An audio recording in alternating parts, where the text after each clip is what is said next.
రక్షకుడైన యేసుక్రీస్తు యొక్క పునరుత్థాన దినమందు మన తండ్రి అయిన దేవుడిని స్తుతించుటకు, ఆరాధించుటకు, అలాగే ప్రభువైన యేసుక్రీస్తును జ్ఞాపకం చేసుకున్నటకు చేరువచ్చిన మీ అందరికీ ప్రభువైన యేసుక్రీస్తు నామమున వందనములు తెలియజేసి ఉన్నాను. గత వారంలో మనం ప్రకటన గ్రంథం ఎన్నో అధ్యాయం చూసాం? 7వ అధ్యాయాన్ని మనం ఆలోచించాం. అలాగే ఈరోజు 8వ అధ్యాయంలోకి వెళ్దాం. 8వ అధ్యాయం ప్రారంభంలో ఆయన 7వ ముద్రను విప్పినప్పుడు, అంటే ఇప్పటి వరకు ఎన్ని ముద్రలు విప్పబడ్డాయి? 6 ముద్రలు విప్పబడ్డాయి. ఇప్పుడు 7వ ముద్ర విప్పబడుతూ ఉంది. సో కాబట్టి 8వ అధ్యాయంలో 8th చాప్టర్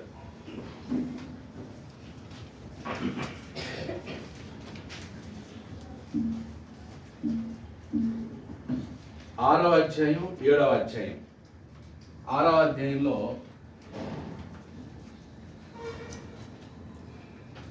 6వ అధ్యాయంలో 6వ అధ్యాయం తర్వాత 7వ అధ్యాయం, 8వ అధ్యాయం, 9, 10, 11 అధ్యాయాలు కూడా అవిశ్వాసులైనటువంటి యూదుల మీదికి దేవుడు తన తీర్పును రప్పిస్తున్నాడని మనం చూసాం. దేవుని తీర్పు ఇద్దరికి. ఎవరెవరికి? అవిశ్వాసులైన యూదులకి, రెండవది రోమియోలకి. సో రోమా మీదను దేవుని యొక్క తీర్పు జరగబోతా ఉంది, యూదుల మీద దేవుని తీర్పు జరగబోతా ఉంది. సో ఫస్ట్ ఎవరికి తీర్పు అని చెప్తున్నాడు అనమాట? యూదుల మీద తీర్పు. యూదులకు దేవుడు తీర్పు తీర్చబోతున్నాడు. అంటే దేవుని యొక్క ఉగ్రత మొదట ఎవరి మీద? యూదుల మీద. తర్వాత ఎవరి మీద? రోమియుల మీద. కారణం ఏంటి? ఈ యూదులు మరియు క్రైస్తవులు, యూదులు మరియు రోము, వీళ్ళిద్దరు ఎవరిని హింసిస్తున్నారు? క్రైస్తవులు హింసిస్తున్నారు. యూదులు క్రైస్తవులు హింసిస్తున్నారు, రోము క్రైస్తవులు హింసిస్తున్నారు. యూదులందుకు క్రైస్తవులు హింసిస్తున్నారు? యూదులందుకు క్రైస్తవులు హింసిస్తున్నారంటే క్రీస్తును ప్రకటిస్తున్నారు. ధర్మశాస్త్రం కొట్టివేయబడింది. ధర్మశాస్త్ర ఆచారాలన్నీ కూడా యేసుక్రీస్తు నుండి ఏం చేయబడ్డాయి? కొట్టివేయబడ్డాయి, తీసివేయబడ్డాయి. కాబట్టి ఇక ధర్మశాస్త్రాన్ని మనం పాటించాల్సిన అవసరం లేదు. కానీ యూదులు ఏమంటున్నారు? మీరు ఎలా ధర్మశాస్త్రం కొట్టివేయబడింది అంటారు, పాత నిబంధన ఆచారాలు ఎలా పోయాయి అంటారు అని వాళ్ళ మీద కోపంతో క్రైస్తవులు ఏం చేస్తున్నారు? హింసిస్తున్నారు. రోమ్ ఎందుకు క్రైస్తవులు హింసిస్తున్నారంటే చక్రవర్తి ఆరాధనను క్రైస్తవులు ఏం చేశారనమాట? తిరస్కరించారు. మేము చక్రవర్తిని ఆరాధించము, మాకు చక్రవర్తి ప్రభువు కాదు, మా ప్రభువు ఎవరు? యేసుక్రీస్తు. కాబట్టి మేము యేసుక్రీస్తుకు నమస్కరిస్తాం, యేసుక్రీస్తుని ఆరాధిస్తాం, కానీ ఎవరిని ఆరాధించాం? రోమా చక్రవర్తిని మేము ఆరాధించాం. అప్పుడు రోము క్రైస్తవులు ఏం చేస్తారు? హింసిస్తున్నారు. అప్పుడు ఆ క్రైస్తవులు దేవునికి మొరపెట్టినప్పుడు, దేవుణ్ణి ప్రార్థిస్తున్నప్పుడు హతసాక్షులు అవుతున్నారు. వాళ్ళని శిరచ్ఛేదన చేయబడుతున్నారు, తలలు నరికేస్తున్నారు, కాల్చి చంపేస్తున్నారు. సింహాలకి బాగా ఆకలిగా ఉన్నటువంటి సింహాల బోన్లో క్రైస్తవులు పడేస్తున్నారు. సో భయంకరమైన హింస క్రైస్తవులు ఎదుర్కొంటూ ఉన్నారు. ఎవరి ద్వారా? యూదుల ద్వారా మరియు కాబట్టి క్రైస్తవుల్ని హింసిస్తున్నటువంటి యూదుల మీద దేవుని ఉగ్రత ఉంది. క్రైస్తవుల్ని హింసిస్తున్న రోము మీద దేవుని ఉగ్రత వచ్చింది. ఇప్పుడు యూదుల్ని ఎలా దేవుడు తీర్పు తీరుస్తాడో, వాళ్ళని ఎలా శిక్షిస్తాడో 6, 7, 8, 9, 10, 11 అధ్యాయాలు చెప్పబడ్డాయి. రోమీయులు ఎలా హింసిస్తాడో 12 నుంచి 18, 20 అధ్యాయాల వరకు ఉంది. సో కాబట్టి ఇప్పుడు మనం చూస్తున్నది, మన ఫోకస్ అంతా ఎవరి మీద ఉండాలి? యూదులకు దేవుడు ఎలా తీర్పు తీరుస్తాడు అనేదే 6వ అధ్యాయం, 7వ అధ్యాయం, 8, 9లో చెప్తూ ఉండేదన్నమాట. ఓకే, సో ఇంకా మనం ఫోకస్ రోమా మీదకి తిప్పకూడదు. ఇంకా రోమ్ ఇంకా పిక్చర్లోకి ఎంటర్ అవ్వలేదు. సో అప్పుడు యూదుల్ని ఎలా హింసిస్తాడో చెప్తూ ఉన్నాడు.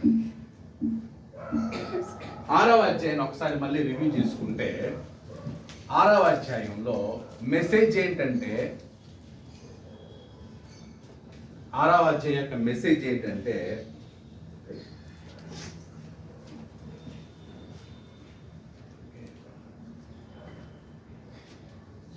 Jesus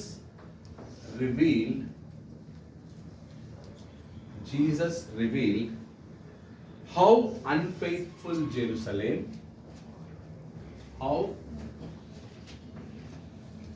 unfaithful Jerusalem అంటే అవిశ్వాసులైన యెరూషలేము అనగానే ఎవరు ఉంటారు? యెరూషలేములో ఎక్కువ యూదులు. How unfaithful Jerusalem would not escape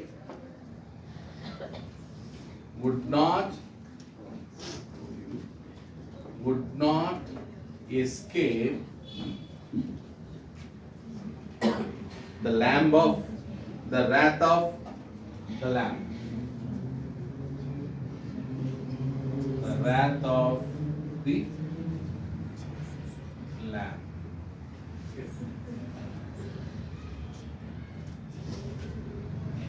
అవిశ్వాసులైనటువంటి యెరూషలేము గొర్రెపిల్ల యొక్క ఉగ్రత నుండి తప్పించుకోలేదు అని బయలుపరచుట. 6వ అధ్యాయంలో ఏం బయలుపరుస్తున్నాడు అనమాట? అవిశ్వాసులైన యెరూషలేము అనగా అవిశ్వాసులైనటువంటి యూదులు దేవుని గొర్రెపిల్ల యొక్క ఉగ్రత నుండి ఏం కాలేరనమాట, తప్పించుకోలేరు అనేది 6వ అధ్యాయం. అప్పుడు ఆ 6వ అధ్యాయంలో ఎన్ని ముద్రలు విప్పబడ్డాయి? 4 సీల్స్. ఎన్ని ముద్రలు విప్పబడ్డాయి? 4 ముద్రలు. అంటే దేవుని సింహాసనం మీద దేవుని చేతిలో 7 ముద్రలు గల గ్రంథం ఉంది. ఆ 7 ముద్రల గ్రంథాన్ని ఎవరు తీసుకున్నారు? గొర్రెపిల్ల అంటే ఎవరు? యేసుక్రీస్తు తీసుకొని ఒక్కొక్క ముద్రను ఏం చేస్తున్నాడు అనమాట, విప్పుతా ఉన్నాడు. సో 6వ అధ్యాయం 7వ అధ్యాయం కలిపి ఎన్ని ముద్రలు విప్పబడ్డాయి? 4 ముద్రలు విప్పబడ్డాయి. సో ఏం రాసుకుంటారంటే 6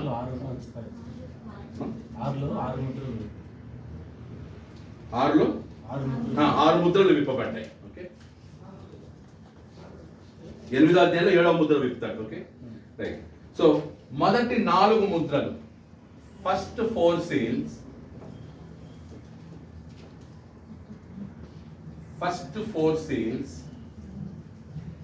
దేన్ని సూచిస్తా ఉందంటే, by which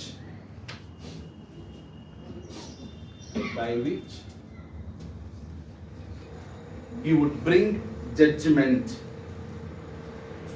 upon the city. By which he would bring judgment upon the city. By which he would bring judgment upon the city. అంటే మొదటి 4 ముద్రలు కూడా వేటి ద్వారా ఈ యెరూషలేము యొక్క పట్టణం మీదకి తీర్పు తీరుస్తాడు. వేటి ద్వారా. సో లాస్ట్ టైం చెప్పాను, గుర్తుందా? ఒక్కొక్క ముద్ర విప్పినప్పుడు, 2వ ముద్ర విప్పినప్పుడు, 3వ ముద్ర విప్పినప్పుడు అక్కడ గుర్రములు కనిపించాయి. ఒకటి తెల్లది, ఒకటి ఎర్రది, ఒకటి నల్లది, ఒకటి ధూమ్ర రక్తవర్ణము గలది, ఇలా. By which he would bring judgement upon the city. 5వ ముద్ర ఏమో 5th సీల్. 5th సీల్ ఏమో reason for the judgement. Reason for the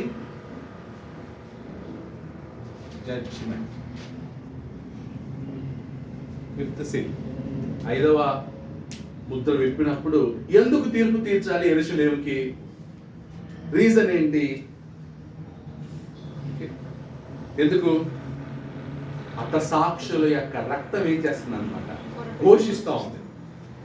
ఒకసారి చూడండి 6వ అధ్యాయంలో 5వ ముద్ర విప్పినప్పుడు నిన్న వచ్చిన 9వ వచ్చింది. ఆయన 5వ ముద్రను విప్పినప్పుడు దేవుని వాక్యము నిమిత్తమును తామిచ్చిన సాక్ష్యము నిమిత్తమును వధింపబడిన వారి ఆత్మలను బలిపీఠం కింద చూచితిని. వారు నాదా సత్య స్వరూపి పరిశుద్ధుడా, ఎందాక తీర్పు తీర్చకయిందువు, మా రక్తము నిమిత్తము భూనివాసులకు ప్రతిదండన చేయక ఇందు అని బిగ్గరగా కేక వేసింది. బిగ్గరగా. సో ఇక్కడ రీజన్, అక్కడ రీజన్ దొరికిందా? ఎందాక తీర్పు తీర్చుకుందువు అని ఎవరంటున్నారు? హతసాక్షులు. వాళ్ళు ఎందుకు చనిపోయారు? వాక్యం నిమిత్తమును తామిచ్చిన సాక్ష్యం నిమిత్తం. వాళ్ళు వాక్యం కొరకు చనిపోయారు, వాళ్ళు యేసుక్రీస్తు కొరకు సాక్ష్యం ఇచ్చినందుకు చనిపోయారు. మనం ఎందుకు చచ్చిపోతున్నాం అంటే వాళ్ళు సంపూర్ణ జీవితాన్ని ఈ భూమిలో ఏం చేయలేదన్నమాట, జీవించలేదు. మనం సంపూర్ణంగా జీవించి అన్ని సంపాదించి అన్ని కొనుక్కొని లాస్ట్లో మంచి హాస్పిటల్స్లో జాయిన్ అయ్యి ట్రీట్మెంట్ తీసుకొని లక్షలు పోసి ఇంకా బాగు చేసుకోవడానికి ప్రయత్నిస్తూ చచ్చిపోతున్నాం. మనం హతసాక్షులమా? మనకు వర్తిస్తుందా ఈ వచనాలు? అసలు మనం యోగ్యులమా? ఈ వచనాలు మనకు అప్లై చేసుకోవడానికి మనం ఎవరం కాము? యోగ్యులం కాము, అర్హులం కాము. వాళ్ళు ఆ మొదటి శతాబ్దంలో ఉన్నటువంటి క్రైస్తవులు వాక్యం కొరకు చచ్చిపోయారు. ఈరోజు వాక్యాన్ని గాలి వదిలేసే వాళ్ళు ఉన్నారు తప్ప వాక్యం కొరకు ప్రాణాలు ఇచ్చేవాళ్ళు, సత్యం కొరకు ప్రాణాలు ఇచ్చేవాళ్ళు లేరు. సత్యం కొరకు ప్రాణాలు ఇచ్చేవాళ్ళు లేరు. సత్యాన్ని కావాలంటే కొన్ని రోజులు దాచిపెడదాం, లేదా మా బంధువులు ఈ సత్యం నమ్ముతున్నారు కాబట్టి మేము దీన్ని నమ్ముతాం అని ఉన్నారు తప్ప వాక్యం కొరకు ప్రాణాలు ఇచ్చిన వాళ్ళు, వాక్యం కొరకు యేసుక్రీస్తు కొరకు సాక్ష్యం ఇవ్వటం కొరకు చనిపోయినటువంటి వాళ్ళు చాలా అరుదుగా చూస్తాం. చాలా అరుదుగా చూస్తాం.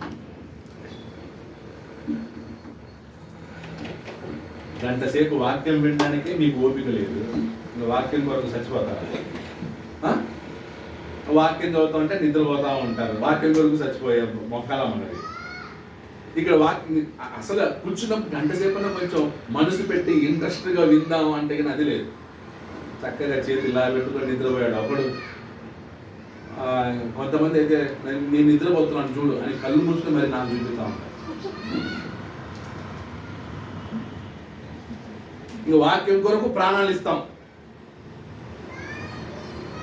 ఏంది పర్మనెంట్ మాట తీసుకొచ్చారు?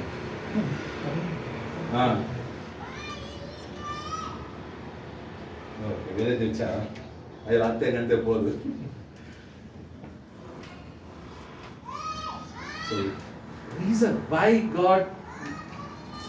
God wants to judge Jerusalem, reason ఉంది, ఒక ప్రాపర్ రీజన్ ఉంది. ఆత్మలు ఘోషిస్తున్నాయి బలిపీఠం కింద, వాళ్ళ రక్తం ఘోషిస్తూ ఉంది.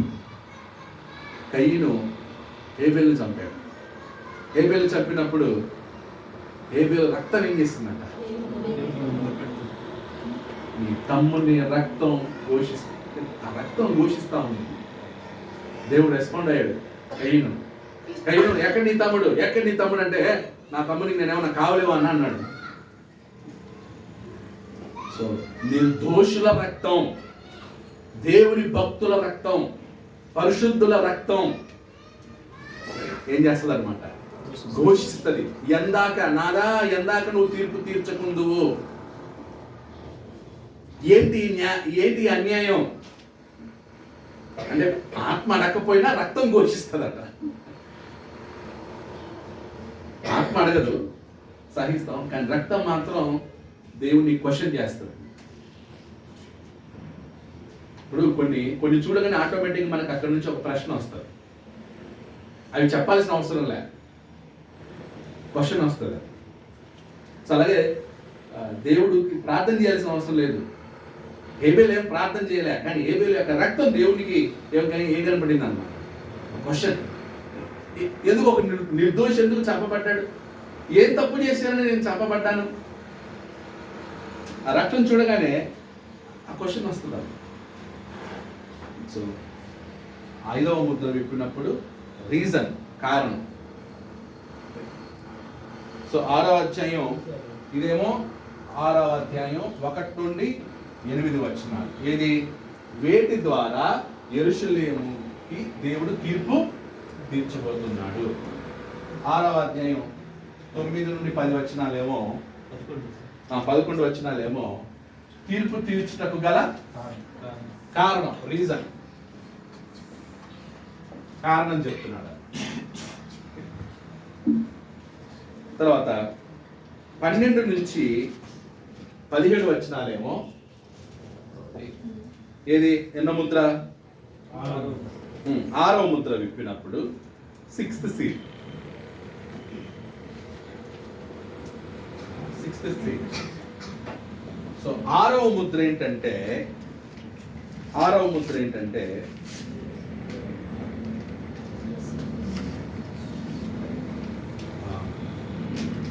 6th seal reveals the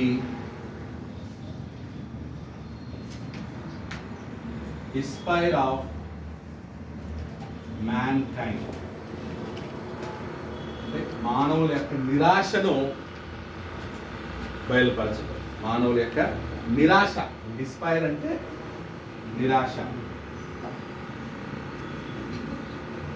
ఆ సమయంలో మానవుల నిరాశ. ఏంటా నిరాశ? నిరాశ చూడండి. ఆయన 6వ ముద్ర విప్పినప్పుడు నేను చూడగా పెద్ద భూకంపము కలిగెను. సూర్యుడు కంబలి వలె నలుపాయను, చంద్రబింబమంతయు రక్తవర్ణమాయను. పెద్ద గాలి చేత ఊగులాడు అంజూరపు చెట్టు నుండి అకాలపు కాయలు రాలినట్టు ఆకాశ నక్షత్రములు భూమి మీద రాలెను. మరియు ఆకాశ మండలము చుట్టబడిన గ్రంథము వలెనై తొలగిపోయెను. ప్రతి కొండయు ప్రతి ద్వీపమును వాటి వాటి స్థానములు తప్పెను. భూరాజులను, గనులను, సహస్రాధిపతులను, ధనికులను, బలిష్ఠులను, ప్రతి దాసులను, ప్రతి స్వతంత్రుడును కొండ గుహల్లోను బండ సందుల్లోను దాగుకొని సింహాసనాసీనుడై ఉన్న వాని యొక్కయు గొర్రెపిల్ల యొక్కయు ఉగ్రత మహాదినము వచ్చెను. దానికి తాళజాలిన వాడెవడు? మీరు మా మీద పడి ఆయన సన్నిధికి గొర్రెపిల్ల ఉగ్రతకును మమ్మను మరుగు చేయుడు అని పర్వతములతోనూ బండలతోనూ చెప్పుచున్నారు. అంటే మనుషులందరూ ఏమవుతారనమాట? పెద్ద నిరాశకు గురవుతారు. ఏంటా నిరాశ అంటే మొత్తం అన్నిటినీ విడిచిపెట్టి పారిపోతారు. కొండల్లోకి పారిపోతారు. ఎందుకు? ఆ భయంకరమైనటువంటి ఉరుములు, మెరుపులు, భూకంపాలకి వాటికి పోయి కొండల్ని ఆశ్రయిస్తారంట. ఏమని? మమ్మల్ని. భూకంపం వచ్చినప్పుడు కొండలకి పారిపోతారు. ఏది బలం అప్పుడు? పర్వతాల మీదకి వెళ్తారు. ప్రాణాలు కాపాడడానికి ఎక్కడికి వెళ్తారు అనమాట? ఎత్తు ప్రదేశాలకి వెళ్తారన్నమాట. అప్పుడు మొత్తం ధనికులు, దాసులు, ప్రతి స్వతంత్రుడు, బలిష్ఠులు, సహస్రాధిపతులు, గనులు, రాజులు అందరూ పారిపోవాల్సిందే. ఎవరు కూడా ఆ ఉగ్రతకి ఏం చేయలేరు అనమాట. ఎదురెళ్ళలేరు, ఎవరు ఎదుర్కోలేరు, ఎవరు నిలబడలేరు. రాజు కూడా నిలబడలేడు. ధనికులు డబ్బుని, బంగారాన్ని అన్నిటిని ఏం చేయాలి? వదిలేసి వెళ్ళిపోవాల్సింది. ఆ టైంలో ప్రాణం ముఖ్యమా, డబ్బు ముఖ్యమా? అప్పుడు మనుషులందరికీ ఒక పెద్ద ఏంటనమాట, సంపాదించుకుంది, అన్ని పోయినాయే, ఈ భూకంపం రావడంతో మొత్తం పోయిందే. ఇప్పుడు అమెరికాలో కాలిఫోర్నియాలో నిప్పు కదా, ఎక్కడెక్కడ? ఏ స్టేట్? California, Los Angeles. మన చర్చ్ ఆఫ్ క్రైస్ట్ బిల్డింగ్స్ కాలిపోయినాయి తెలుసా? చర్చ్ ఆఫ్ క్రైస్ట్ బిల్డింగ్స్ కూడా కాలిపోయినాయి. దాదాపు 10 చర్చ్ బిల్డింగ్లు కాలిపోయాయి. ఎందుకంటే అక్కడంతా కూడా ఇల్లులైనా చర్చ్ బిల్డింగ్ అయినా చెక్కతో కడతారు, మొత్తం వుడ్డే. సో కాలిపోయింది, ఈజీ కాలిపోతాయి వుడ్ అంతా కూడా. చర్చ్ బిల్డింగ్స్ కాలిపోయినాయి. ఎలా ఉంటుంది ఒకసారి ఊహించండి. అలా ప్రపంచమంతా జరిగితే ఎలా ఉంటుంది? అన్నీ ఏమవుతాయి? కాలిపోతాయి.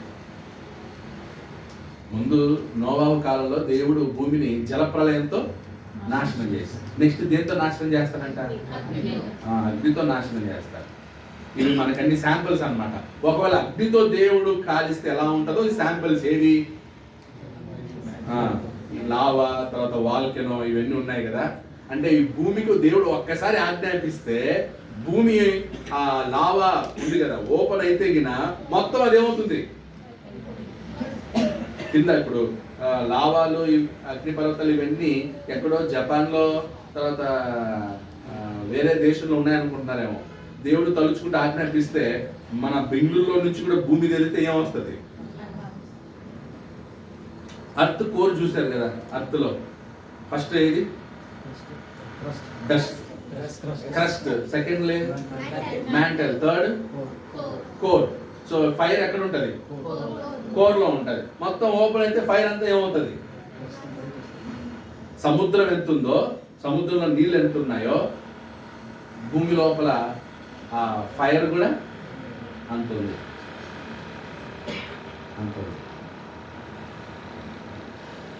దేవుడు తలుచుకుంటే ఎలాగైనా నాశనం చేస్తారు. ఎవరు దాన్ని ఏం చేయలేరు అనమాట, ఆపలేరు, ఎదుర్కోలేరు. అందుకే మనుషులైన మనం ఆఫ్టర్ ఆల్ ఇచ్చిన బతుకుని గౌరవించి ఎక్స్ట్రాలు చేయకుండా, గర్వించకుండా, అహంకారం పడకుండా ఇచ్చిన టైం స్పాన్లో చక్కగా మాట్లాడుకుంటూ, ప్రేమించుకుంటూ, ఒకరినొకరం ఆప్యాయతలు కలుపుకుంటూ, గౌరవించుకుంటూ, దేవునికి నాయనా ఈరోజు ఇచ్చావు నీకు థ్యాంక్స్ నాయనా అని దేవునికి కృతజ్ఞతలు చెప్తూ మనల్ని మనం తగ్గించుకొని బతకాలి.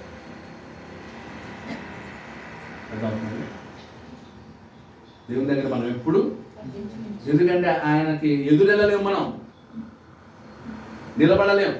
ఏ అహంకారి దేవుని ఎదుట నిలబడలేడు. భూరాజులే పారిపోతున్నారు పర్వతాల మీదకి, కింగ్స్.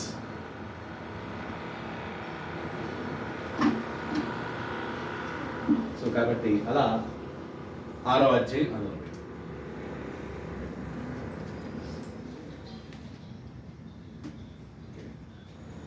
ఇదంతా కూడా ఏంటంటే, ఒక నోట్ రాసుకోండి. ఇవన్నీ కూడా యెరూషలేము యొక్క నాశనం గురించి చెప్పబడింది. సో ఏం రాసుకుంటాడంటే గిన,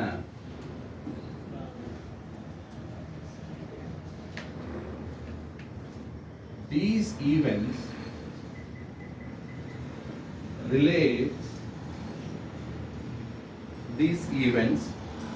relates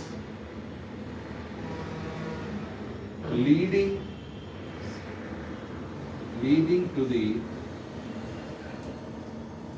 destruction of Jerusalem in 70 AD. అంటే ఈ సంఘటనలన్నీ కూడా దేనికి సంబంధించినవంటే క్రీస్తు శకం 70లో యెరూషలేము యొక్క నాశనానికి సంబంధించింది. యెరూషలేము యొక్క నాశనం ప్రకటన గ్రంథంలోనే చెప్తున్నాడా, లేదా ఇంతకు ముందు ఎవరైనా చెప్పారా? క్రీస్తు శకం 70లో యెరూషలేము నాశనం అవుతుందని ప్రకటన గ్రంథంలోనే చెబుతున్నాడా, ఇంతకు ముందు ఎవరైనా చెప్పారా? ఇంతకు ముందు దానియేలు చెప్పాడు. తర్వాత ఎవరు చెప్పారు? యేసుక్రీస్తు చెప్పారు. ఎవరు చెప్పారు? యేసుక్రీస్తు చెప్పాడు. దాన్ని ఏమన్నా యెరూషలేం 70 AD as foretold by Jesus, as foretold by, ముందుగానే foretold by ఎవరు?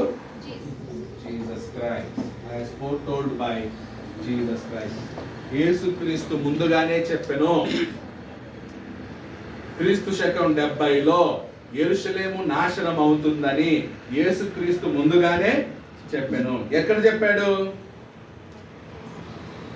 Jesus Christ prior to his crucifixion, prior to his ఆయన సిలువకు వేయబడక ముందు, క్రూసిఫిక్షన్, ఆయన సిలువలో మరణించక ముందు రోజుల్లో క్రీస్తు శకం 70లో యెరూషలేము ఏమవుతుంది అంటే ఆయన డేట్ చెప్పలేదు, కానీ యెరూషలేము నాశనం అవుతుందని చెప్పాడు. ఎక్కడంటే మత్తయి సువార్త 23వ అధ్యాయం, మత్తయి సువార్త 23వ అధ్యాయం 39 నుంచి 34 to 39, 34 నుండి 39, 34 నుండి 39, అలాగే 24 మొత్తం 1 నుండి 34, 24వ అధ్యాయం 1 నుండి 34.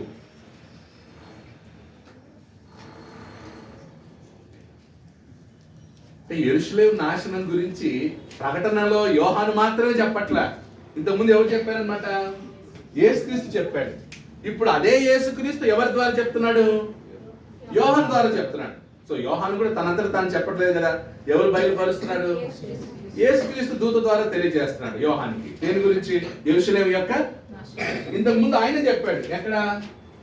మత్తయి సువార్తలో చెప్పాడు. ఒకసారి చూద్దాం మత్తయి సువార్త కదా. చాలా మంది మత్తయి సువార్త 24వ అధ్యాయంలో చెప్పినటువంటి సంఘటనల్ని రెండవ రాకడికి కంపేర్ చేస్తున్నారు. సో రెండవ రాకడికి కాదు, మత్తయి సువార్త 24వ అధ్యాయంలో చెప్పినటువంటి విషయం, తీర్పు, అది క్రీస్తు శకం 70లో జరగబోయేటువంటి తీర్పు తప్ప ఫైనల్ జడ్జిమెంట్ గురించి కాదు. Matthew 24 chapter is not about the final judgment. The judgment on the Jerusalem during 70 AD. ఒకసారి చూద్దాం. యేసు దేవాలయం నుండి బయలుదేరి వెళ్ళుచుండగా, సో సందర్భం ఏంటి? యేసు దేవాలయం నుండి ఏం చేస్తున్నారు అన్నమాట. అంతకుముందు ఇంకోటి చదవాలనుకున్నాం కదా, 34 చూడండి. సర్పములారా, అంతకుముందు 32 ఒకసారి చూద్దాం. ఆయన ఈ ధర్మశాస్త్రాలను శాస్త్రాలను ఖండిస్తూ ఏమన్నాడు? మీరును మీ పితరుల పరిమాణము పూర్తి చేయండి. సర్పములారా, సర్ప సంతానమా, నరక శిక్షను మీరు ఎలాగూ తప్పించుకొందురు. సర్పములారా, సర్ప సంతానమా, నరక శిక్షను మీరు ఎలాగూ తప్పించుకొందురు. ఎవరిని ఉద్దేశించి చెప్తున్నాడు ఈ మాట? ధర్మశాస్త్రోపదేశకులు, యూదా మత ప్రవిష్టుల గురించి చెప్తున్నాడు అన్నమాట. యూదా మత నాయకులు ఏమంటున్నాడు అనమాట. అప్పటి వరకు 23 చూడండి. అయ్యో వేషధారులైన శాస్త్రులారా. 25 అయ్యో వేషధారులైన శాస్త్రులారా. 27 అయ్యో వేషధారులైన శాస్త్రులారా. 29 అయ్యో వేషధారులైన శాస్త్రులారా అని ఈ శాస్త్రులు, పరిసయ్యులు, ధర్మశాస్త్రోపదేశకులు, మతాధికారులు వీళ్ళందరినీ ఏమన్నాడంటే సర్ప సంతానమా, సర్పములారా. దేంతో పోల్చాడు? ఎందుకు? సర్పానికి ఎందుకు పోల్చాడు? సర్పం లక్షణం ఏంటి? నువ్వు ఎన్ని పాలు పోసినా అంతే. కుక్క వేరు. కుక్క నువ్వు బండి వేసి దానికి ఫుడ్ పెట్టావు అనుకో, ఆ కుక్క ఏం చేస్తుంది నీకు? సర్పం నువ్వు ఎంతన్నా పెంచుదాన్ని, ఏం చేస్తుంది? అది విషం. సో సర్ప సంతానం అంటే సాతాను సంతానం, విషం. దాని నోరంతా, దాని తలంతా సర్పం యొక్క. అందుకే పామును చంపాలంటే తల దించేయాలి, చిత్త కొట్టాలి. ఎందుకు? విషం ఉండేది ఎక్కడ? తలలోనే. దాని తలంతా విషమే.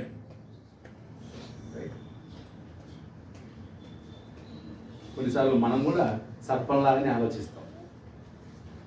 మనలో కూడా సర్పం అంతా ఏముంటుంది? సర్పంలాగానే తలంతా దేంతో నిండిపోయి ఉంటుంది? కొన్నిసార్లు విషంతో నిండిపోయి ఉంటాయి.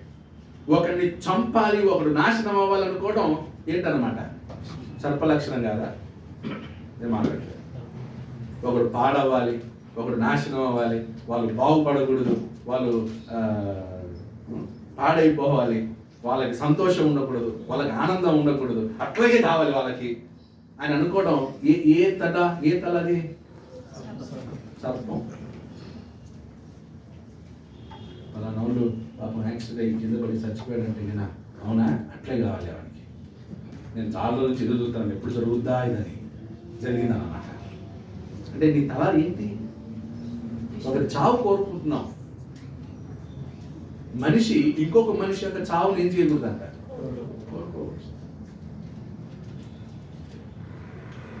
ఒక క్రైస్తవుడు ఇంకొక క్రైస్తవుని యొక్క పతనాన్ని నాశనాన్ని కోరుకోకూడదు. వీలైతే రక్షించు, వీలైతే కాపాడు, అంతే తప్ప వాడు పాడవ్వాలని నాశనం అవ్వాలని ఏం చేయొద్దు అనమాట. సర్పాలోచన. అందుకే సర్పములారా సర్ప సంతానమా నరక శిక్షను మీరు ఎలాగూ తప్పించుకుందరు. అందుచేత అంటే కంప్లీట్గా యేసుక్రీస్తు మరణ సమయంలో కానీ యేసుక్రీస్తు మరణించిన తర్వాత కానీ ఈ యూదుల మత ప్రవిష్టులు కంప్లీట్గా యేసుక్రీస్తుకి ఎవరన్నమాట? విరోధులు, ఆపోజిట్. సాతాను వీళ్ళని ఏం చేశాడనమాట?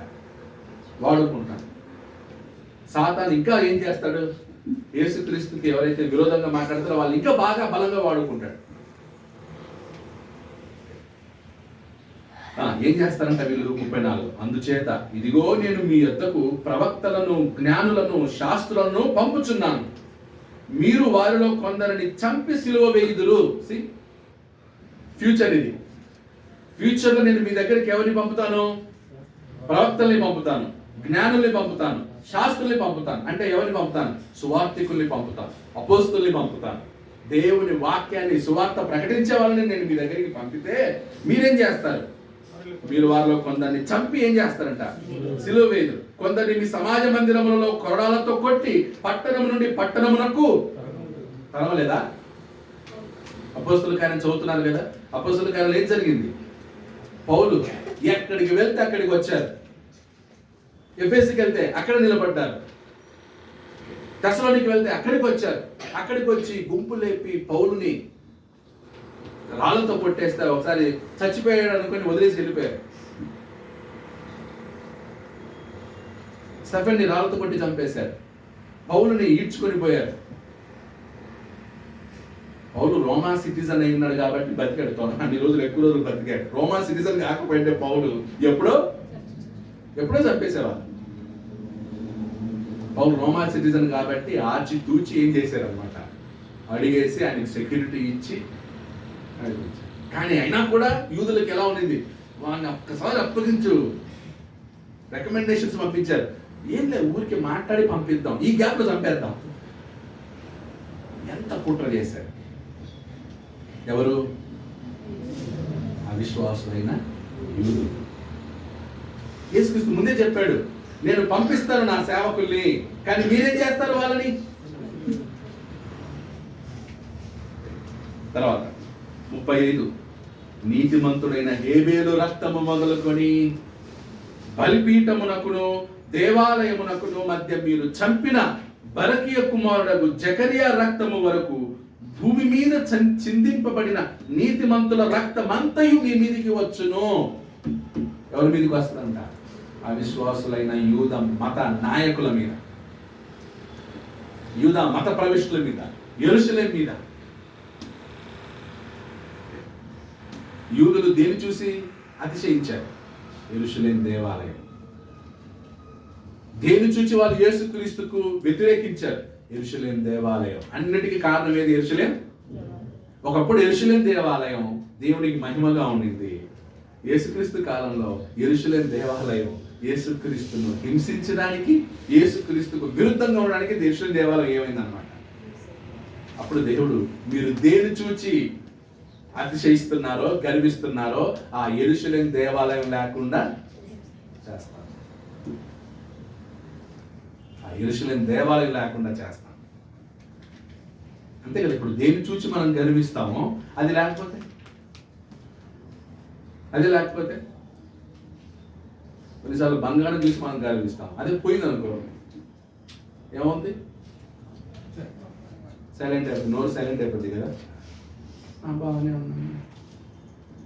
ఆస్తులు బంగారు అన్నీ ఉన్నప్పుడు ఒకలాంటి టోను, పోయాక ఎలా ఉన్నాం మీరు? బాగానే ఉన్నాను అంటే మళ్ళీ ఏమవుతాం ఆటోమేటిక్గా? యెరూషలేము దేవాలయం లేకుండా చేస్తే అప్పుడు మీకు బుద్ధి వస్తుంది. మీ గర్వాన్ని అణచాలంటే యెరూషలేము దేవాలయం ఏమవ్వాలి?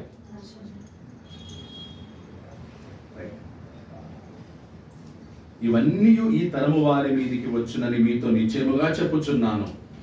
ఇప్పుడు 37. యెరూషలేమా యెరూషలేమా, ప్రవక్తలను చంపుచును నీ యొద్దకు పంపబడిన వారిని రాళ్లతో కొట్టుచును ఉండుదానా.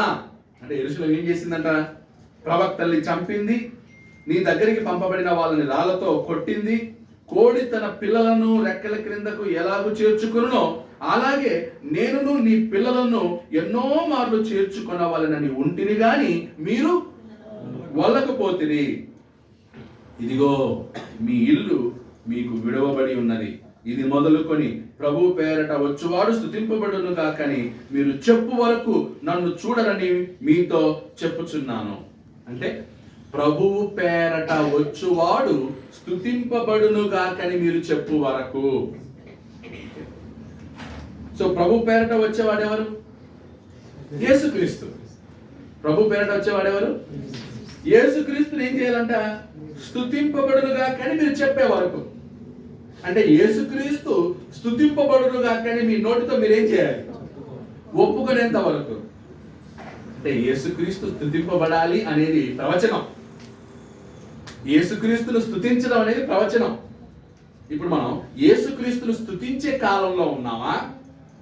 యేసుక్రీస్తును తిరస్కరించే కాలంలో ఉన్నామా?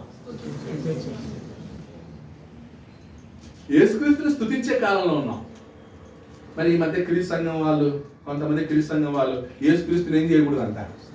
స్తుతించకూడదు, ఆయన స్తుతులకు యోగ్యుడు కాదు, అర్హుడు కాదు, ఆదివారం పాటలు పాడకూడదు. ఉందా బోధ? బయలుదేరి మీకు తెలియదేమో, మాకు తెలుసుకోవాలి. మీ దగ్గర కూడా వస్తుంది, మీ కేర్ఫుల్.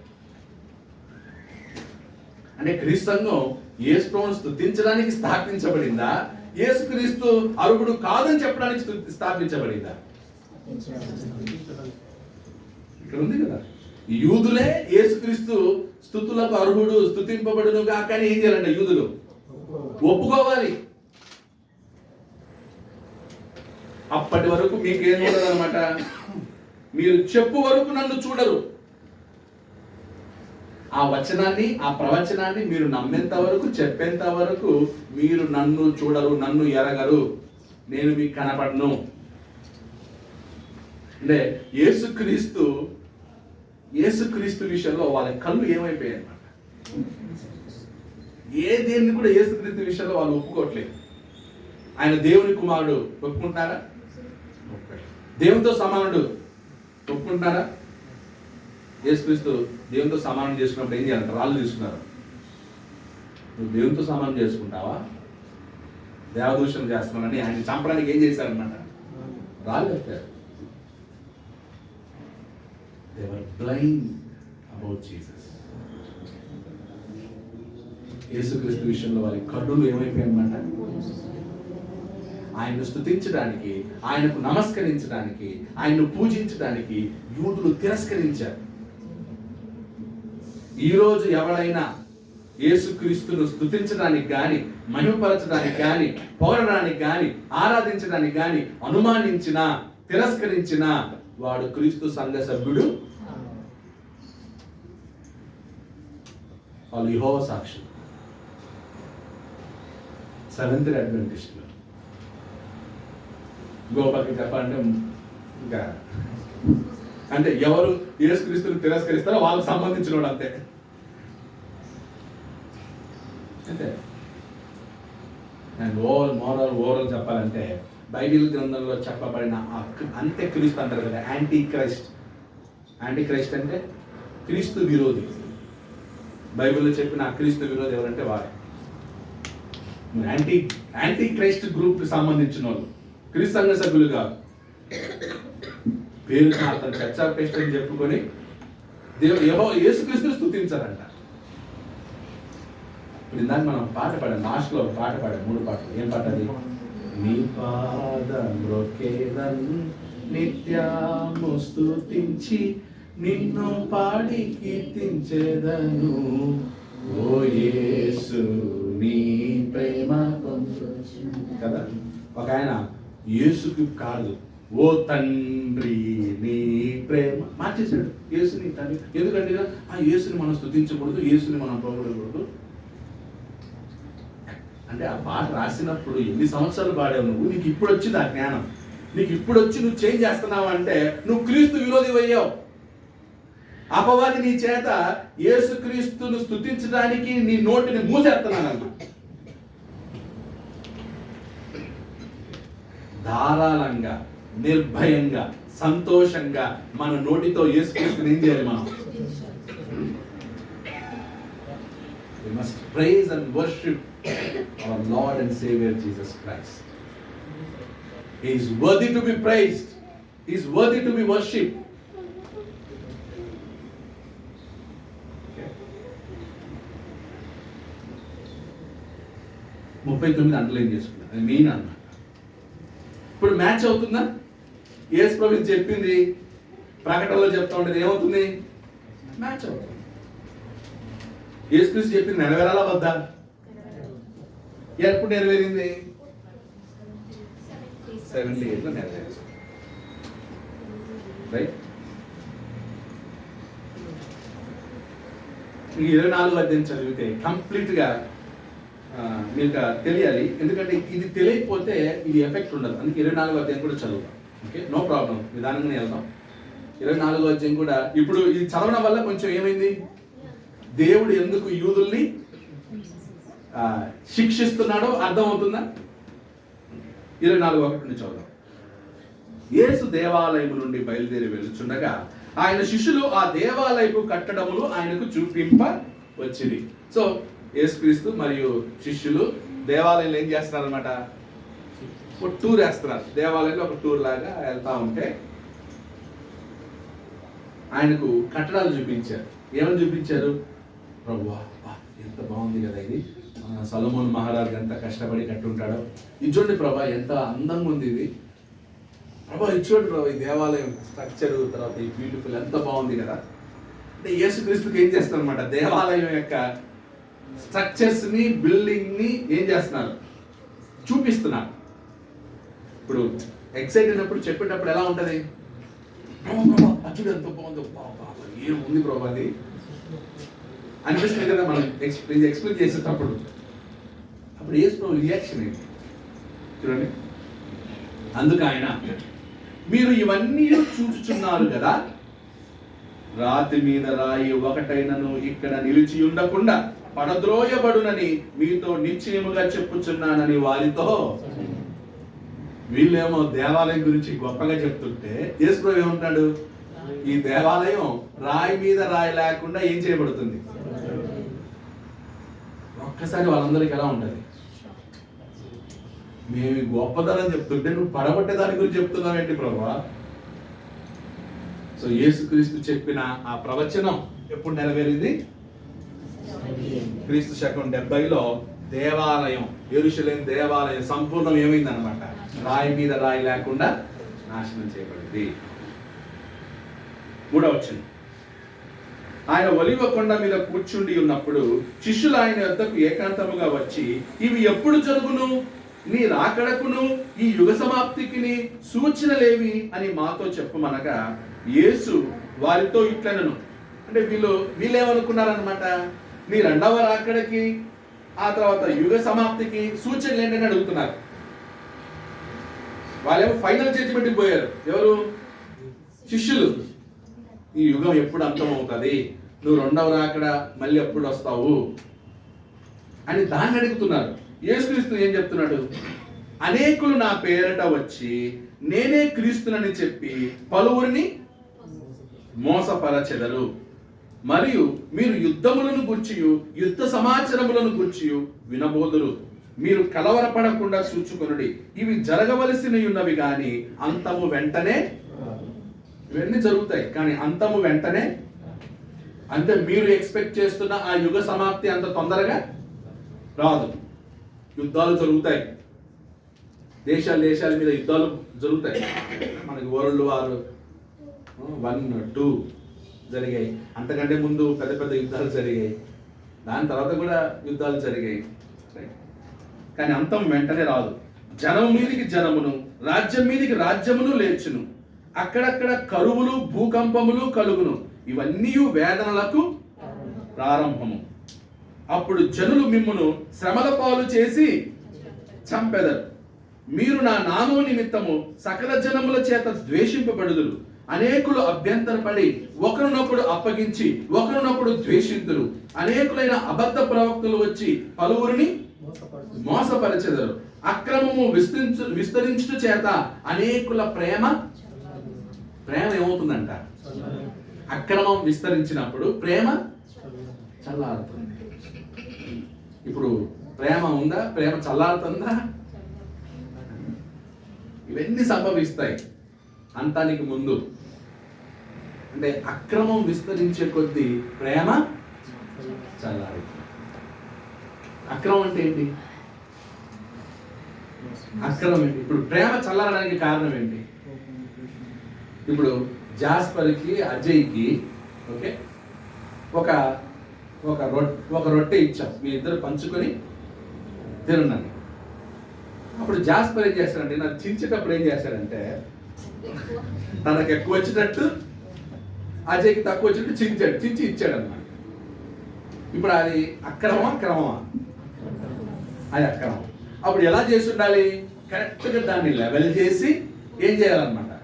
చించాలి. కరెక్ట్గా లెవెల్ చేసి 50-50 కరెక్ట్గా వచ్చినట్టు చించిస్తే అప్పుడు ఏమవుతుంది అన్నమాట?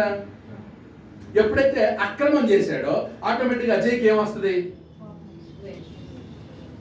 ఎంత అక్రమంగా పంచాడు, వీళ్ళొక మనిషేనా అంటే అప్పటి వరకు ఉన్న ప్రేమ ఏమైంది? చల్లారిపోయింది. సొంత అన్నదమ్ములైనా, సొంత అక్క చెల్లెలైనా, సొంత అక్క తమ్ముళ్ళైనా ఎవరైనా సరే అక్రమము ఎక్కడ ఉంటే అక్కడ ప్రేమ ఏమవుతుంది? దానికి వరసలు ఉండవు. దేనికి? అక్రమానికి వాళ్ళు వరసలు ఉండవు. కొన్నిసార్లు చేసేస్తారు, అక్రమం చేసేస్తారు, ఏముండదు. ఆస్తి దగ్గర, డబ్బు దగ్గర, బంగారం దగ్గర, పరువు దగ్గర, ఎవరు గొప్ప అని చెప్పుకునే దగ్గర అక్రమం ఎక్కడ ఉంటే అక్కడ ప్రేమ ఉండదు. ప్రేమ లేనివాడు వ్యర్థుడు. ప్రేమ లేనివాడు పరలోకానికి వెళ్ళడు. నువ్వు చర్చ్ ఆఫ్ క్రైస్ట్లో ఉన్నా నువ్వు ప్రేమ పరలోకానికి వెళ్ళావు. చర్చ్ ఆఫ్ క్రైస్ట్లో బాప్తిజం పొందినా నువ్వు పరలోకానికి వెళ్ళావు. బైబిల్ 50 సార్లు చదివినా బైబిల్ 50 సార్లు చదువుతాడు, అక్రమం మాత్రం ఇంత పెద్ద. అక్రమము విస్తరించే కొద్ది ప్రేమ ఏమవుతుంది? అంతము వరకు సహించిన వాడెవడో వాడే రక్షింపబడు. అంటే ఏంటి? నీకు అక్రమం జరిగినా, అన్యాయం జరిగినా నువ్వేం చేయాలి? దాన్ని సహించి తిరిగి ప్రేమించేవాడు. బ్రదర్ నాకు అక్రమం చేశాడు, సరే ఇప్పుడు నువ్వేం చేస్తావు? ప్రేమించాలి. నాకు అన్యాయం చేశాడు, ప్రేమించు. నాకు మోసం చేశాడు, ప్రేమించు. నన్ను తిట్టాడు, ప్రేమించు. అదే యేసుప్రభు అదే చెప్తున్నాడా, లేకపోతే తిరిగి నువ్వు తిట్టమంటున్నాడా? నేను మాట్లాడతాను.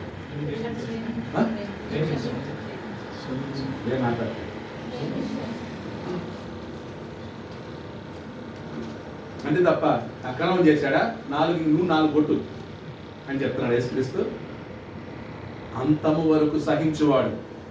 అంతము వరకు సహించడం అంటే అక్రమమును సహించాలి, అన్యాయాన్ని సహించాలి, అవమానాన్ని సహించాలి. ఈరోజు 2024లో మీకు ఎన్ని అవమానాలు వచ్చాయి? బ్రదరు నేను చాలా అవమానం, నాకు భలే అవమానం వచ్చింది బ్రదరు, చాలా అవమానం వచ్చింది బ్రదరు. అవునా? ఏం చేయి? సహించు అంతే.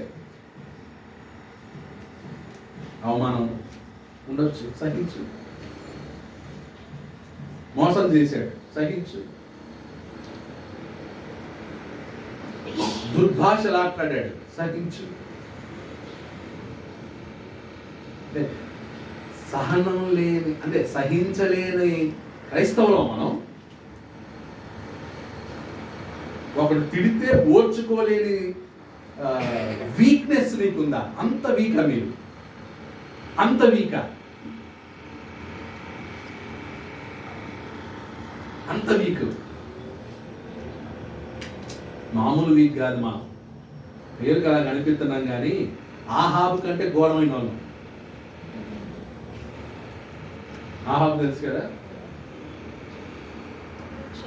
వాడు చెడ్డ వాళ్ళందరికీ ఆహాబు ఎవరు అన్నమాట, మాదిరి. చెడ్డ స్త్రీలందరికీ మాదిరి ఎవరు? పురుషులకి ఇంకొకడు ఉన్నాడు, నాబాల్ అని ఒకడు ఉన్నాడు. ఎవరు? అబిగయలు భర్త నాబాల్. వాని గురించి అంత దుర్మార్గంగా బైబిల్లో ఎవరి గురించి చెప్పలేదు, అంత భయంకరంగా మాటలు వాడాడు. పేరుకి అలా కనిపిస్తున్నాం, ఆదివారం చర్చికి వచ్చి వెళ్తున్నాం కానీ నాబాల్ స్వభావం ఉంది మనలో, ఆహాబు లాంటి స్వభావం ఉంది మనలో. కనపడదు అది. టైం వచ్చినప్పుడు ఏం చేస్తాం? టైం వచ్చినప్పుడు ఎత్తి చూపిస్తాం, కొన్నిసార్లు మొక్కల్లోనే చూపిస్తాం. ఎలా వెళ్తావు పరలోకానికి? ఎలా వెళ్తావు చెప్పు? మనం వెళ్ళలేం. అందుకే అంతము వరకు సహించిన వాడెవడో వాడే రక్షింపబడును. ఇది బాప్తిజం తర్వాత చెప్పే రక్షణ గురించి. బాప్తిజంలో మనం రక్షించబడ్డాం. దేని నుంచి రక్షించబడ్డాం? పాపం నుంచి రక్షించబడ్డాం. పాపం నుండి రక్షించబడిన నీవు, సంఘంలో చేర్చబడిన నీవు అంతము వరకు ఏం చేయాలి? సహిస్తే మళ్ళీ నువ్వు రక్షించబడతావు, అంటే పరలోకంలోకి చేర్చబడతావు. ఇప్పుడు లోకంలో నుంచి సంఘంలోకి చేర్చబడ్డావు, రేపు సంఘంలో నుంచి ఎక్కడికి వెళ్ళాలి? పరలోకానికి వెళ్ళాలి. సంఘం నుండి పరలోకంకి వెళ్ళాలంటే నువ్వు రక్షించబడాలి. ఆ రక్షణ ఏంటంటే సహనము, ఆ రక్షణ ఏంటంటే ప్రేమ. అందుకే పరిపూర్ణమైనది వచ్చినప్పుడు పరిపూర్ణము కానిది నిరంతరము. ఆ పరిపూర్ణమైనది ఏది? ప్రేమ. ప్రేమకు అంత శక్తి ఉంది. నిజమైన ప్రేమ ఎలాంటి దాన్నైనా ఏం చేస్తాను? సహిస్తాను. మనలో నిజమైన ప్రేమ లేకపోతే మనం ఓర్చుకోలేం, సహించలేం.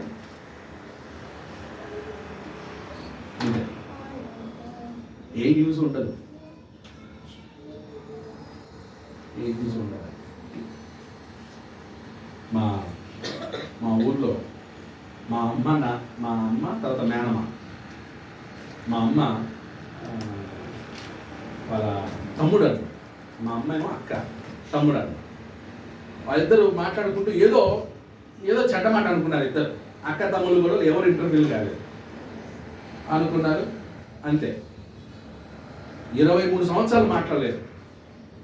ఎవరు? అక్క తమ్ముడు ఇద్దరు 23 సంవత్సరాలు మాట్లాడలేదు. చివరికి మా అమ్మ చచ్చిపోయింది. ఎప్పుడన్నా ఊరు వెళ్ళినా, సంవత్సరంగా ఒకసారి ఊరు వెళ్ళినా వీళ్ళిద్దరు మాట్లాడుకోరు, అక్క తమ్ముళ్ళు. చచ్చిపోయిన తర్వాత తమ్ముడు వచ్చాడు. మా అమ్మ చనిపోయిన శవం దగ్గర ఏడుస్తూ ఉన్నాడు. ఏమన్నా యూజ్ ఉందా? ఆ కన్నీళ్ళకు కానీ ఆ ఏడుపు కానీ ఏమీ ప్రయోజనం. ఎందుకు? 23 సంవత్సరాలు మీరు ద్వేషంతోనే బతికారు. ఈయన చచ్చిపోయాడు, ఆయన చచ్చిపోయాడు. ఏం సాధించారు? ఈయన అక్కని ద్వేషించడం వల్ల ఒక ఇల్లు కట్టాడా? ఈమె తమ్ముడిని ద్వేషించడం వల్ల ఏమన్నా మంచి వైడూర్యాలు బంగారు ఏమైనా కొనుక్కుందా? ఏం లేదు. ఇద్దరు సాధ్యారు. ఏమి జరిగిందొచ్చు, అవమానాలు అయిందొచ్చు, దాన్ని ఏం చేయలేకపోయారు. ఇద్దరు సహనం లేదు. పెద్దది కదా, ఏదో అనిందిలే, సర్లే ఏదో అన్నావులే అంటాడు. సరే ఏదో తమ్ముడు ఏదో సహనం లేదు. ఒక రక్తం పంచుకు పుట్టినటువంటి వాళ్ళకి సహనం లేకపోతే సంఘంలో ఎక్కడెక్కడో ఉంచిన వాళ్ళకి ఎక్కడి నుంచి వస్తుంది సహనం? వస్తుందా? అందుకే సంఘం ఏంటంటే సహనాన్ని ప్రాక్టీస్ చేయడానికి దేవుడు సంఘాన్ని స్థాపించాడు.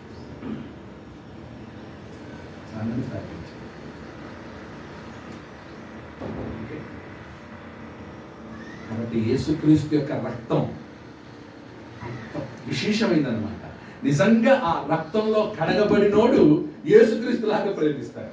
ఆ రక్తాన్ని స్పృశించినోడు, ఆ రక్తంలో శుద్ధి చేయబడినటువంటి వానికి సహనం పెరగాలి. ఇప్పుడు అంటాడు 14 వచనం, మరియు ఈ రాజ్య సువార్త సకల జనములకు సాక్షార్థమై లోకమందంతటను ప్రకటింపబడును, అటు తర్వాత అంతము వచ్చు. అటు తర్వాత అంతము వచ్చు.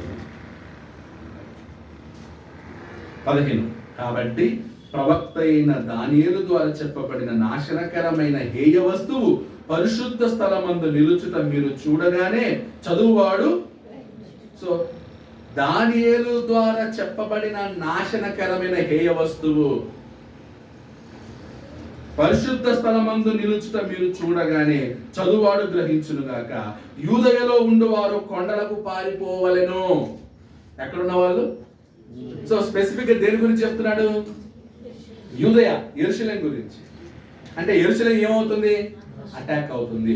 దీని గురించి ఎవరు చెప్పారు? దానియేలు ముందుగానే చెప్పాడు. అప్పుడు యెరూషలేముని నాశనం చేసేది ఎవరు అన్నమాట? రోము.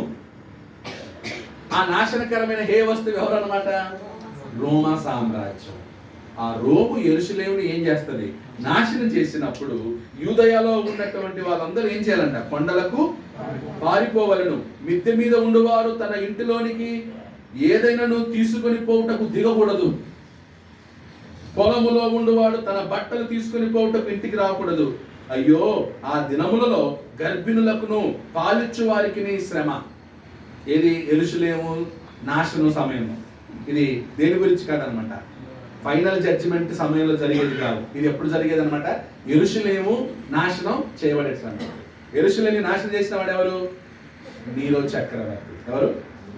Roman emperor Nero. మర్చిపోకూడదు. క్రీస్తు శకం 70లో యెరూషలేముని నాశనం చేసిన వాడు ఎవరు? నీరో. యెరూషలేం దేవాలయాన్ని నీరో కంటే ముందు నాశనం చేసిన వాడు ఎవరు? బబులోను మహారాజు. ఎవరు? నెబుకద్నెజర్. సో ఆ నీరో చక్రవర్తి యెరూషలేం మీద పడినప్పుడు అందరూ ఏం చేయాలంట? కొండలకు దేనికి పారిపోవాలంట. ఆ దినములలో గర్భిణులకును పాలిచ్చు వారికి శ్రమ. 20, అప్పుడు మహాశ్రమ కలుగును గనుక మీరు పారిపోవుట చలికాలమందైనను విశ్రాంతి దినమందైనను సంభవింపకుండవలనని ప్రార్థించుడి. విశ్రాంతి దినం, ఇప్పుడు వీళ్ళు యూదులు విశ్రాంతి దినాన్ని ఏం చేస్తారు? ఆచరిస్తారు. విశ్రాంతి దినాన్ని ఏం చేయకూడదు? 2 మైళ్ళ కంటే ఎక్కువ ప్రయాణమై వెళ్ళకూడదు. ఒకవేళ విశ్రాంతి దినం నీలో చక్రవర్తి హింసిస్తే యూదులందరూ ఏం చేస్తారు? పారిపోవడానికి ఇటు విశ్రాంతి దినాన్ని పాటించాలి. సైనికులు వచ్చారు, ఏం చేస్తారు? పారిపోకుండా ఇంట్లోనే ఉంటారు. అప్పుడు ఇంకా బాగా చేస్తారు. కాబట్టి మీరు ఏమని ప్రార్థన చేయండి? ఆ నాశనం విశ్రాంతి దినము రోజున రాకుండా ఉండు చేయదా అని ప్రార్థన చేయండి అంటున్నాడు. తర్వాత లోక ఆరంభము నుండి ఇప్పటి వరకును అట్టి శ్రమ కలుగలేదు, ఇక ఎప్పుడును. అంటే యెరూషలేముకి జరిగినటువంటి నాశనం, అలాంటి నాశనం ఎక్కడా జరగలేదు, కలగబోదు. ఆ దినములు తక్కువ చేయబడకపోయిన ఎడల ఏ శరీరియు తప్పించుకున్నాడు. అంటే ఎవరైతే ఆ శ్రమలు రాకముందే చచ్చిపోయాడో వాడు ధన్యుడు. ఎవరైతే బతికాడో వాడు చచ్చాడు. ఇప్పుడు కరోనాని చూడకుండా చచ్చిపోయిన వాళ్ళు ధన్యులు కదా. కోవిడ్ని చూడకుండా, కోవిడ్ కంటే ముందు చనిపోయిన వాళ్ళు చాలా ధన్యులు. ఎందుకు? భయం లేకుండా చనిపోయారు. కోవిడ్ టైంలో భయంతో చచ్చిపోయారు. అలా యెరూషలేముకి నాశనం రాకముందే ఎవడైతే చనిపోతాడో వాడు ధన్యుడు. ఇంకా బతుకున్నాడంటే వాడు ఆ శ్రమని ఫేస్ చేసేవాడు అని అంటున్నాడంట. వాని దినములు తక్కువ చేయబడకపోయిన ఎడల ఏ శరీరియు తప్పించుకున్నాడు. ఏర్పరచబడిన వారి నిమిత్తము ఆ దినములు తక్కువ చేయబడు. సో ఏర్పరచబడిన వారంటే ఎవరు? క్రైస్తవులు. సో ఈ హింస యూదులకు వస్తుంది, క్రైస్తవులకు వస్తుంది. అంటే యెరూషలేముని హింసించినప్పుడు అక్కడ ఎవరున్నారు? యూదులు ఉన్నారు. కాబట్టి ఎఫెక్ట్ ఉంటుంది. ఎవరి మీద ఉంటుంది? క్రైస్తవుల మీద కూడా ఎఫెక్ట్ ఉంటుంది. ఆ కాలమందు ఎవడైనను ఇదిగో క్రీస్తు ఇక్కడ ఉన్నాడు అక్కడ ఉన్నాడు అని చెప్పిన ఎడల నమ్మకుడి. ఆ టైంలో ఆ క్రీస్తు రండి, ఆ కొండ మీద ఆయన కాపాడుతాడు, ఈ రోమ శ్రమ నుంచి అక్కడికి పోదాం, అక్కడ క్రీస్తున్నాడంట, అక్కడ కాపాడతాడని ఎవరైనా చెప్తే గినా నమ్మొద్దు. జడ్జిమెంట్ తప్పకుండా వస్తుంది, మీరు తప్పించుకోలేరు. You cannot escape from the Roman persecution.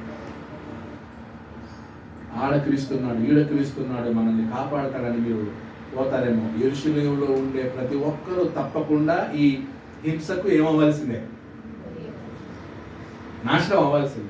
ఇప్పుడు నెబుకద్నెజర్ కూడా వచ్చినప్పుడు ప్రవక్తలు వచ్చి ఏం చెప్పారంటే, మీరు నెబుకద్నెజర్ రాజు మీద తిరగబడొద్దు, జస్ట్ ఏం చేయండి, సరెండర్ అవ్వండి. మీరు నెబుకద్నెజర్కి నెమ్మదిగా వెళ్తారు, అక్కడ మీకు బాగుంటుంది. మీరు జస్ట్ ఏమవ్వాలన్నమాట, సరెండర్ వెళ్ళిపోండి, తిరుగుబాటు చేయొద్దు అంటాడు ప్రవక్త. కానీ సిద్ధికి ఏం చేస్తాడు, మనల్ని ఎవరు ఆపేదని చెప్పేసి ఏం చేశాడు అనమాట, సైన్యం తీసుకొని నెబుకద్నెజర్ యుద్ధానికి పోతే కళ్ళు కూడా బీకాడు. కళ్ళు గుడుగు వేకి కొడుకులు ఏం చేశాడనమాట, అక్కడ ఏం చేయాలంటే సరెండర్. ఇక్కడ కూడా యేసు ప్రభువు ఏమంటాడు, యూ కెనాట్ ఎస్కేప్. మీరు ఎస్కేప్ అయ్యే అవ్వదు యూదేలో ఉన్నప్పుడు. మీరేం చేయాలి, దాన్ని అంతే అనుభవించాలి, శ్రమను అనుభవించాల్సిందే. మీరు ఎక్కడికి పారిపోయినా శ్రమను అనుభవించాల్సిందే. తర్వాత అబద్ధపు క్రీస్తులను అబద్ధ ప్రవక్తలను వచ్చి సాధ్యమైతే ఏర్పరచబడిన వారిని సహితము మోసపరుచుటకై గొప్ప సూచిక్రియలను మహత్కార్యములను కనపరచెదరు.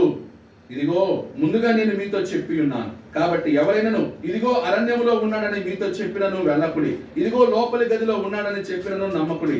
మెరుపు తూర్పున పుట్టి పడమటి వరకు ఎలా కనబడనో అలాగే మనుష్య కుమారుని రాకడ ఉండును. పీనుగు ఎక్కడ ఉన్నదో అక్కడ గద్దలు. కాబట్టి నా రాకడ కాదు, యెరూషలేము నాశనం జరుగుతుంది.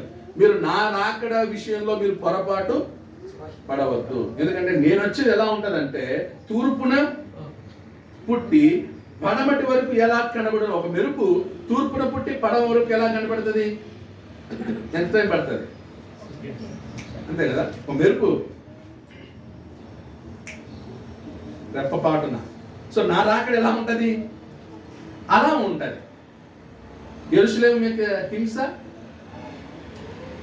దినాలు, సంవత్సరాలు. క్రైస్తవులకి హింస సంవత్సరాలు ఉంటాయి. కాబట్టి ఆ భూకంపాలు, యుద్ధాలు, ఆ తర్వాత ఇవన్నీ వచ్చినప్పుడు యేసు ప్రభువు రాకడ వచ్చిందని ఎవరన్నా చెప్తే ఏం చేయొద్దు, నా రాకడ దొంగ వలే ఉంటుంది. ఆయన అన్నాడు కదా, దొంగ వలే. దొంగ ఎలా వస్తాడు, అనౌన్స్మెంట్ ఏమి ఉండదు. యేసుక్రీస్తు రాకడ గురించి ముందు అనౌన్స్మెంట్, ఒక వారం ముందు రోజులు, నెల రోజుల ముందు అనౌన్స్మెంట్ అలాంటివి ఏమి ఉండవు. ఆయన హఠాత్తుగా వస్తాడు. అది నా రాకడ. నా రాకడ అలా ఉంటుంది. కాబట్టి నా రాకడ గురించి ఎవరైనా మీకు రాంగ్ మెసేజ్లు చెప్పొచ్చు. మన ఎవరో ఈ నెలలో నైజీరియాలో ఎక్కడో యేసుక్రీస్తు వస్తున్నాడు రండి అని చెప్పి 400 మందిని ఎంతమందిని తీసుకెళ్ళి ఉపవాసంతో చంపేశాడు ఒక పాస్ట్. చచ్చిపోయారంట చాలా మంది. ఆకలి కొండలు తీసుకెళ్ళాడంట, రండి మనం ప్రార్థన చేద్దాం, యేసు ప్రభువు వస్తున్నాడు అక్కడ. ఆకలితో చచ్చిపోయారు. తర్వాత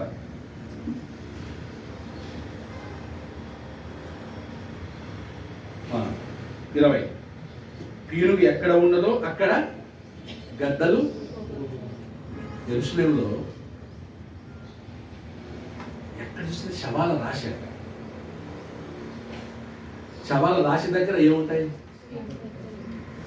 యెరూషలేము అంతా కూడా గద్దలతో నింపబడిన. అంటే అంతమంది.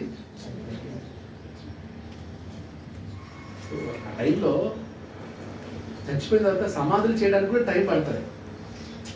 ఎవరి శవం ఎక్కడిదో తెలియదు. వాళ్ళ బంధువులు వచ్చి దాన్ని సమాధి చేయాలంటే ఎవరు చేస్తారు సమాధి, వేరేవాడు అన్నిడు వదిలేస్తారు శవాల్ని. అప్పుడు శవాలు వదిలేసినప్పుడు ఏమొస్తాయి, అలా యెరూషలేములో గద్దలు. అదే మన బంధువు చనిపోయాడు అక్కడ, అయ్యో అక్కడ గద్దలు ఉన్నాయి, పద ఆడ శవం ఉంది, ఆడేమన్నా మనోడు చచ్చిపోయాడేమో అని పరిగెత్తుకుంటూ వెళ్తారు. ఆ గద్దలు చూసి శవాన్ని ఐడెంటిఫై చేసి. అంత భయంకరమైన హింస కలిగింది యెరూషలేము. దాన్నే ప్రకటన గ్రంథంలోనేమో ఇంకేమి జస్ట్ ఇంకో 2-3 సంవత్సరాల్లో జరగబోతుండగా ప్రకటన గ్రంథం రాయబడింది ఆ ఇన్సిడెంట్స్. యేసుక్రీస్తు ఏమో ఆయన సిలువకు ముందే చెప్పేశాడు. ఏమని, క్రీస్తు 70లో.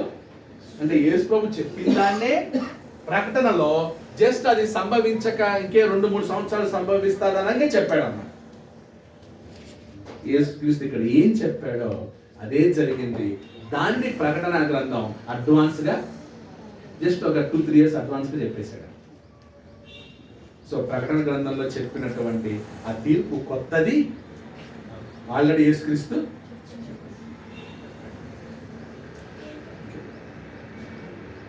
29 చూడండి. ఆ దినములో శ్రమ ముగిసిన వెంటనే చీకటి సూర్యుని కమ్మును, చంద్రుడు కాంతిని ఇయ్యడు, ఆకాశం నుండి నక్షత్రములు రాలును, ఆకాశమందుల శక్తులు కదిలింపబడును.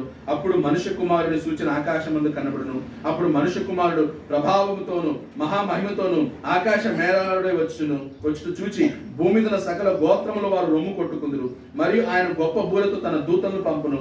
వారు ఆకాశం యొక్క ఈ చివరి నుండి ఆ చివరకు నలుదిక్కుల నుండి ఆయన ఏర్పరచుకున్న వారిని పోగు చేతురు. అంజూరపు చెట్టును చూచి ఒక ఉపమానము నేర్చుకునండి. అంజూరపు కొమ్మ లేతదై చిగురించినప్పుడు వసంతకాలము ఇంకా సమీపముగా ఉన్నదని మీకు తెలియను. ఆ ప్రకారమే మీరు ఈ సంగతులన్నీ జరుగుట చూచినప్పుడు ఆయన సమీపముననే ద్వారము దగ్గరనే ఉన్నాడని తెలుసుకునండి. ఇవన్నీ జరుగు వరకు ఈ తరము గతింపదని నిశ్చయముగా మీతో చెప్పుచున్నాను. సో ఇదంతా కూడా యెరూషలేము యొక్క నాశనం గురించి చెప్పబడింది, అంతే తప్ప యేసుక్రీస్తు రెండవ రాకడ గురించి ఇక్కడ చెప్పబోయేటువంటి దూతలను పంపిస్తాను, ఏర్పరచబడిన వారిని పోగు చేస్తారన్నారు కదా. అదేంటంటే ఈ హింసలు జరిగినప్పుడు వాళ్ళందరూ చనిపోయినటువంటి వారందరూ కూడా నిత్య నాశనానికి వెళ్ళరు. వాళ్ళు ఎక్కడికి వెళ్తారు? పరలోకానికి వెళ్తారు అనేది సూచన. అది మీకు కొంచెం అర్థం అవుతుంది. నెక్స్ట్ అధ్యాయం చెప్పేటప్పుడు మనం 13వ అధ్యాయం 14వ అధ్యాయంకి వచ్చినప్పుడు ప్రకటన గ్రంథంలో చాలా బ్యూటిఫుల్. సో 6వ అధ్యాయంలో యెరూషలేము మీదికి దేవుడు వేటి ద్వారా తీర్పు రప్పించబోతున్నాడు, ఆ తీర్పు రప్పించడానికి గల కారణం ఏంటి, ఆ తర్వాత ఆ తీర్పు వచ్చినప్పుడు అందరూ పారిపోతారు. పారిపోయినప్పుడు తమ వస్తువుల్ని, ఇళ్లను, బంగారమును అన్నిటినీ విడిచిపెట్టి పారిపోవాల్సి వచ్చినప్పుడు వాళ్ళు గొప్ప నిరాశకు గురవుతారు. అన్ని పోతాయి, గొప్ప నిరాశలో ఉంటారు. అది 6వ అధ్యాయం చెప్పడం జరిగింది. 7వ అధ్యాయం ఏంటంటే 7వ అధ్యాయం చెప్పేసాం కదా ఆల్రెడీ. ఓకే, సో 7వ అధ్యాయం ఏంటంటే 7వ అధ్యాయం ఏంటంటే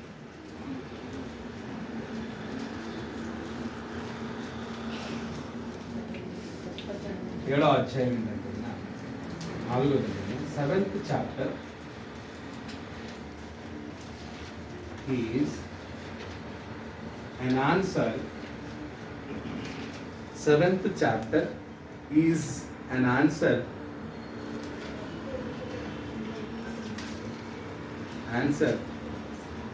to the question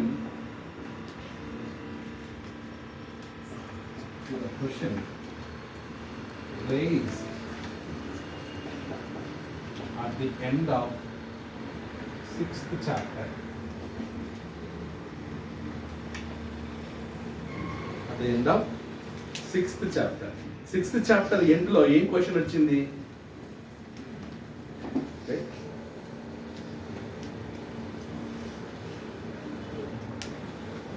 sixth chapter లో క్వశ్చన్ ఏంటి?